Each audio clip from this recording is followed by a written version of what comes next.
Goeiemôre vriende, dit is vandag Woensdag die 28ste Januarie. Kan julle glo? Dis alweer die einde van die eerste maand, né? Die tyd gaan hom net vinnig verby. Kom ons raak net so vir 'n wyle stil. Here, baie dankie vir die groot voorreg wat ons het om sommer net altyd so met U te praat. Here, ons sê dit so baie vir mekaar. Maar Here, dat ons vrye toegang het tot die koning van die heelal. Here, ons weet nie eers wat beteken die woorde wanneer ons dit sê nie. Die eienaar van die heelal, die skepper van die heelal. Here, waarvan praat ons? Here, U moet ons vergewe dat ons eintlik met ons piep klein verstandjies enigsins probeer om U te omvat. Enigsins ons kan nie. Ons kan nie eens amper. Maar Here, dat U as hierdie skepper God, niemand kom by U nie. Dat ons, Here, toegang tot U het. Here, dit is 'n wonderwerk. En ek kom sê vir U dankie vir U hart. Dankie vir U omgee. Dankie vir U daar wees. Dankie, Here, dat ons met alles na U toe kan kom. En Here, ons kan nie altyd sien hoe werk U goed nie, maar soos ons al baie keer vir mekaar gesê het, ons sien maar die agterkant van 'n tapisserie. Dis de mekaar, dis drade wat hang, dis chaos, maar die oomblik as jy daai tapisserie omdraai en die voorkant kyk, het hy 'n baie mooi patroon en baie dankie daarvoor, Vader. Amen. Vrede mag daar vir julle genade en vrede en oorvloed wees, omdat julle God ken, Jesus ken en die Heilige Gees ken. Vriende, ons is nou by 'n nuwe boek van Paulus, 'n brief van Paulus. Dis die eerste brief van Tessalonisense. Ons het klaargemaak met die brief van Kolossense, 'n wonderlike brief gewees. As ons so 'n bietjie kyk na die agtergrond of die konteks van Tessalonisense, dan sien ons Paulus se medewerkers Silvanus en Timoteus het Tessalonika besoek vroeg in 50 na Christus. Dit is belangrik dat ou na hierdie datum ook kyk, liewe vriende. Hulle was net 'n paar weke daar toe hulle moes pad gee omdat mense oproerig geraak het oor hulle. As ons nou Handelinge 17:1-7 gaan lees, julle kan dit daar kry, né? Paulus is bietjie bekommerd oor die gemeente in Tessalonika en daarom stuur hy Timoteus om te gaan kyk wat aangaan en om terug te rapporteer. Hy was bang dat die gemeente gedink het hy het vergeet van hulle en daarom skryf hy die brief om hom by 50 na Christus. Nee, hy skryf die brief om nog aan te vul wat in hulle geloof ontbreek is. Nou gaan kyk 'n bietjie wat die ouens vir ons sê.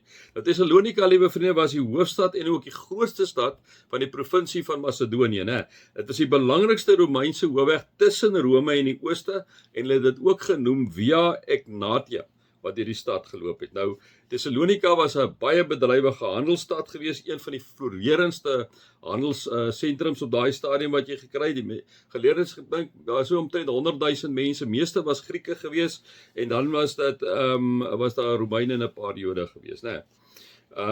Dan, vriende, as ons nog verder 'n bietjie gaan kyk, dan sien ons dat hierdie stad, en hierdie kerk in hierdie stad was jonk, dit was onderdruk, en hulle is omring deur heidense en keiserlike kultus invloede, né? Jy moet die keiser aanbid, jy moet dit doen. Daar's afgode, hulle het ernstige vervolging beleef. Hulle het juis die afgode verlaat om God te volg, né? En daarom het hulle vrae gehad oor lyding en oor 'n heilig lewe en wat gebeur as gelowiges sterf. Jy kan dit dink, hulle kom nou uit die heidendom uit, raak kinders van die Here en hulle sit met hierdie goed. En daarom skryf Paulus hierdie brief om hulle inderdaad te bemoedig. En hy prys hulle ook, liewe vriende, vir hulle geloof, hulle liefde en hulle volharding. So maar net so in kort, daar's nog baie meer, maar anders raak dit nou te lank as ons daaroor praat. Ek gaan nog steeds aan, vriende, so ek gaan so vers tot vers gaan, daar waar ons stop, daar gaan ons weer die volgende dag aan, soos julle nou al reeds weet ons doen. So kom ons lees 1 Tessalonisense 1 vanaf vers 1. Van Paulus, Silvanus en Timoteus, aan die gemeente van die Tessalonisense wat aan God die Vader en die Here Jesus Christus behoort. Genade en vrede vir julle, sê Paulus. Dit is 'n ongelooflike mooi begin. Dit is 'n brief, so duidelik 'n brief, né? Ons dank God altyd vir julle almal wanneer ons in ons gebede aan julle dink.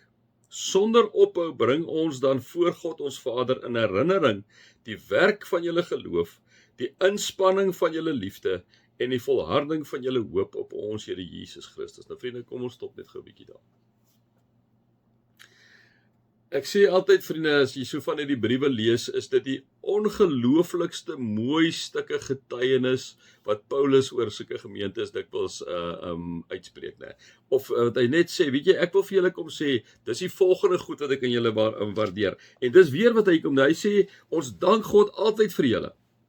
Ons dank God, so Paulus kom en hy sê vir hulle, ek sê vir God dankie, dankie Here vir hierdie gemeentetjie in Thessalonika, dankie Here dat daar sulke ongelooflike mooi goed met hulle is, né?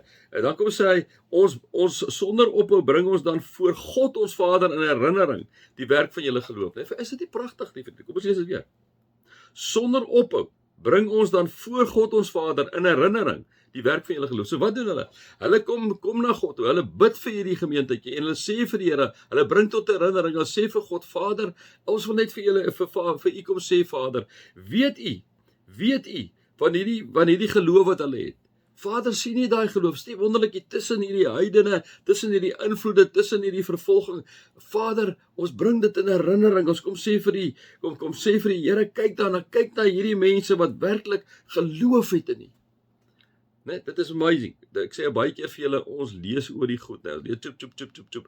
Maar vriende, jy moet 'n bietjie stil staan en baie keer van die verse maar 'n paar keer vir jouself sê, né? Sonder ophou. So, sonder ophou. Hy hou nie op nie. Paulus sê, ek hou nie op nie. Ek bring ons dan voor God. Kom ons begin weer. Sonder ophou bring ons dan voor God die Vader in herinnering, die werk van julle geloof. So hy kom herinner God en sê, Here, kyk na daai gemeentetjie in Thessalonika, kyk na hulle geloof. Wat doen hy verder? Bring hy in herinnering voor God. Hy sê, Vader, kyk 'n bietjie na die inspanning van hulle liefde. Kyk die inspanning van hulle liefde. Here, hulle reik uit. Vader, hulle reik uit na hierdie heiden toe. Hulle draai die ander wang. Vader, kyk, ek wil jou herinner, Vader. Sonder ophou bring ons dan voor God ons Vader in herinnering die werk van julle geloof, die ongelooflike passie wat julle het, die ongelooflike manier hoe julle eenvoudig julle geloof gegrondves het in Jesus en hoe julle absoluut in liefde uitreik na die mense. Ons herinner die Vader. Ons bring dit die heeltyd onder sy aandag.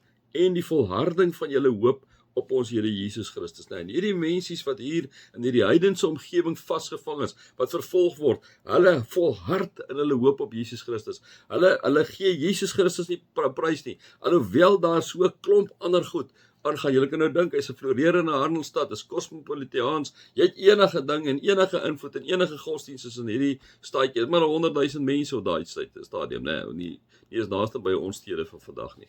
En nou kom sê Paulus hierso, sonder ophou, aan mekaar, aanhoudend, bring ons dan voor God ons Vader in herinnering. Kom herinner ons te God, kom sê ons vir ons Vader, kyk na hulle geloof, kyk na hulle inspanning en hulle liefde en die volharding van hoop wat hulle het op Jesus Christus. Vriende, sal dit nie amazing wees as daar is oor ons as gemeente en oor julle ook so 'n absolute uitspraak is, 'n stuk getuienis is om te sê, Vader, ons wil net in herinnering bring in Sonnekus gemeente. Het jy gesien daai gemeente daar in Milnerton? Het jy gesien, hulle het 'n ongelooflike geloof. Hulle het 'n regtige liefde, hulle het 'n inspanning van hulle liefde. Hulle probeer in die gemeenskap 'n totale verskil maak sodat die gemeenskap vir u kan sien. En Vader, ek wil u herinner, Vader, dat hulle volhard in hulle hoop op Jesus Christus. Jesus is die begin en die einde van alles. Hy is die weg en die waarheid in die lewe. Vader, ons kom bring dit sonder ophou, kom herinner ons aan hierdie gemeentetjie in Milnerton, of in Melkbos, of in Plettenberg Baai, of in Australië, of wat ook al. Amazing stuk getuienis, nee, mag mense ook so oor ons getuig, nie omdat dit oor ons gaan nie, maar omdat hulle God in ons lewens raak sien. Mag julle God se liefde ervaar, sy genade ervaar en sy teenwoordigheid ervaar. Amen.